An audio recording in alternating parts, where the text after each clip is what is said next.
This is Ryan Elliott for Boxing Social in association with Betfred. Delighted to be joined by the Haymaker, David Haye from Miami. David, first and foremost, we've got a lot to talk about, but how are you?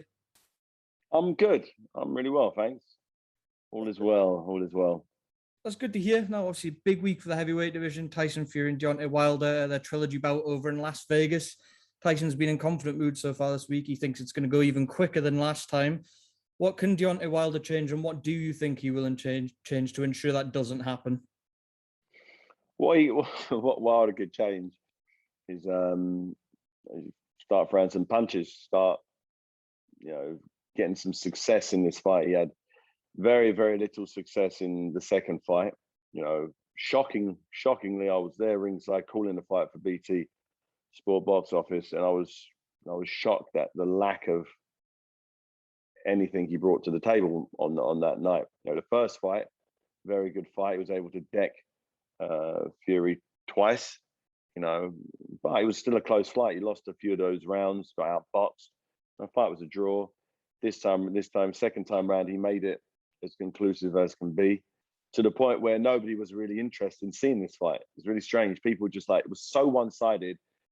A courtroom had to declare the fight take place, and it has. Has the fact that Fury is kind of forced to fight him, has he prepared for this fight like he did the second fight? My gut says no.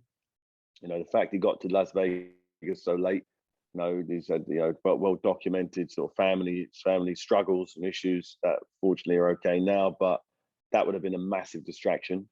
You got like 12 weeks prior to a fight to put in as much hard work as you can, as many early nights, as least distracting things around you as possible is what you want ideally.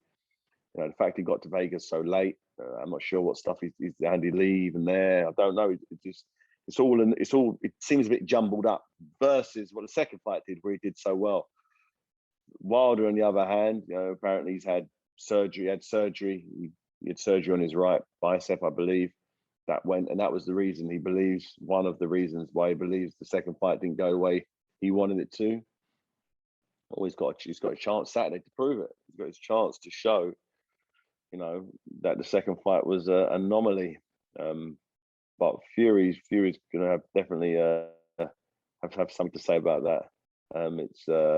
It's a great match. I think it's a lot more 50-50 than everyone says.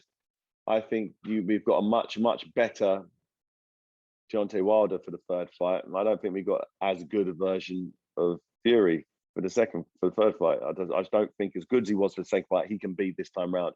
Preparation doesn't seem to go as well. Plus, he's got the psychological advantage of knowing how easily he beat him. So when it comes time to go out there and do your training and punish yourself and not eating that bagel or whatever it is, you think, I'm fighting a guy I battered last time. No, I can't have that donut or whatever it is. Versus after the first fight, bloody, I was nearly sparked there. I was lucky to make the count. Then you put the work in. I'm not sure if he had that fire in his belly going into training camp for this one. It felt like he just had to get it out the way. It's like he didn't want the fight. No one, when the team wanted the fight, they just can't wait to get to Sunday so they can start talking about the bigger picture. And that's not the best energy to have going into a fight against someone as dangerous as Wilder, particularly if his right hand was completely null and void in that second fight. He landed it a couple of times, he threw it, but it had nothing on it, had no meat on it whatsoever. And I remember in the fight, he landed 2 shots. I was there, I'm thinking, there was nothing on him. Maybe there was something wrong, but we'll see. Deontay Wilder is always on record saying they have to be perfect for 12 rounds. I have to be perfect for 1 second. Appreciate it was a long time ago, but you sparred with Deontay Wilder. Just how hard does he punch? No, I said I made no secret of how furious he is a puncher. He very, very heavy-handed. With his right hand, it's different. It's a different type of power that I haven't felt before. And take that away from him, he's beatable. But it's when it's there, as he said, it takes 1 second to land it. King Kong Ortiz was bossing the fight until that one shot landed, and it was good night. So I understand. It does make sense. It sounds a bit crazy saying it, but he's right. He is right what he says. David, with yourself after you fight with Joe Fournier, you made the headlines talking about Tyson Fury, and that's another fight you would take. Just to go back to something you said after the fight, you said you know what Tyson Fury's kryptonite is. Can you explain what you meant by that, and how do you No, no, Tyson Fury? no. I can tell you part of the crypto. Part of the kryptonite is his. Part of the kryptonite is his how he lives his life day to day outside of the gym. That's part of the kryptonite. The other part of the kryptonite is a technical thing that he does. But I know the fact that his dad called me out the other day shows how little they feel I bring to the table. Imagine hypothetically, I was scheduled to fight him. How hard is he going to train for that fight? Realistically, in his mind, I know. Even I'm telling him I know that he would under it. I'm telling him I know what, and it's. I know I'm doing. I know I'm doing. I know I'm doing, and that's the only fight I'd come out of retirement. Come out of retirement for. That's the only one that really gets me excited. Gets me excited because everyone. I'll be like a man. I'll be like 100 to 1 underdog. Looking at my last two fights against Tony Bellew, getting absolutely battered. Why? What? No one will give me a shot at all. I like that. David, you brought up the John Fury thing. I was going to ask you about that next. We saw him on BT there saying, "Forget my son, I'll fight you on a few weeks' notice." What was going through your head when you were seeing that? No, I thought amazing. I thought it was amazing. I called out Tyson after the fight with the exhibition bout with Joe Fournier on Triller. I really enjoyed it. Great experience, great fun. I haven't been in the ring for 3 years. It was nice going through the motions, listening to Ain't No Stopping Us Now. It's nice to weigh in, and it brought back some nice memories. I remember thinking, I remember going during the training. I remember thinking, God, I wish I felt like this before, but I don't. And it was only a one-off thing. And what was the question? What was the question? I forgot what I was talking about. I was asking you what you made of John Fury. Reminiscing in my mind, and I was sitting there going through training camp. What was I talking about? What was you going about? I was asking you what you made of John Fury's comments when you saw them. Oh no, sorry. So that was this. Getting back to that. After I called out Tyson Fury after the fight, I remember thinking, I know they'll think easy work, but I didn't think they'd think it'd be that easy. That his dad would go, I'll do it. That just that shows me how little they think of me, and I like that. I like the fact that they don't rate me or they don't believe I have anything left, because no one has anything left until they show you what they got. And if you're I don't want to. It's a nice scene there. It's a nice heavyweight environment currently. It's shaking up with what happened with Anthony Joshua and Usyk the other night. That was a big shock to everyone's system, not to everybody's system, but to my system. It showed that there are three or four titles now in Ukraine. We've only got the WBC and the Ring Magazine belt, held by a Brit.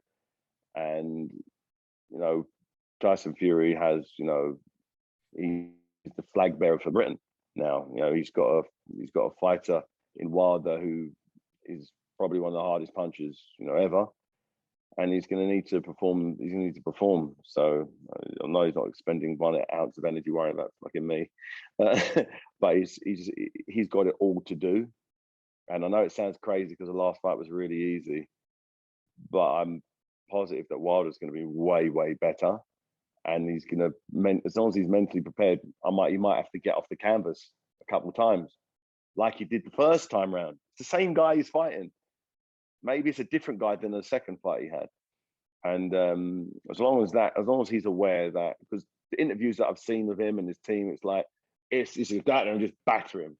Okay, it's great. He said that the second time, and he was right. But as long as he's mentally and physically prepared for it to be a tough slog of a 12-round up and down affair, then he'll be all right. David, just one last question from me. I appreciate you got a lot of media to get through. You mentioned the other belts changing hands there, Joshua Usyk. Just wanted to get a quick reaction to the fight and what you think Joshua needs to do differently in the second fight as well. He needs to be a lot more physical. I've been thinking about it the last few days, and what he tried to do was really brave. He was like, he tried to outbox someone who's like everyone believes and believed and were right that is a significantly better boxer than him. So like he tried to, instead of doing what he could do, just getting up close and doing some of what Derek Chisora did, winning the round, bullying him, pushing him, leaning on him, you know, doing what Lennox Lewis did to smaller guys, David Tua or Tommy Morrison, or you know what Klitschko did to me, lean on me, push me, use his weight. He's got 3 stone weight advantage. Lean on, push you, be the big man. He took away all of his advantages and thought, okay, I'm going to do skill for skill with you. And he lost. He didn't lose every round. You know, he hurt him a couple of times. He just got outmaneuvered by a better boxer, long range boxer. As this guy only ever done that type of boxing. I think it feels as though he's trying to be too like the amateur technical. He needs to get rough. He needs to just get really. He needs to change the sport. That makes sense. He's got to do a different sport. So it's professional boxing, you know, amateur. But that was more what he did was an amateur boxing. And it was like it was like watching Olympic finals. That was a skill set. Everything was clean. No head clashing. No elbows. No leaning. No pushing. No rabbit punches. No punching. It was clean as the Olympic finals. And that's not how you beat someone like that. You know, Derek Chisora, I thought, did enough to beat Usyk, and there was no real no long range boxing involved at all, other than a few southpaw bits and pieces, which he won the exchanges of. So anyway, yeah, I just think he knows what he needs to do. He's super smart. He'll figure it out. All right, David Haye, pleasure as always. Thank you for speaking to Boxing Social. Enjoy the fight this weekend. Thanks a lot.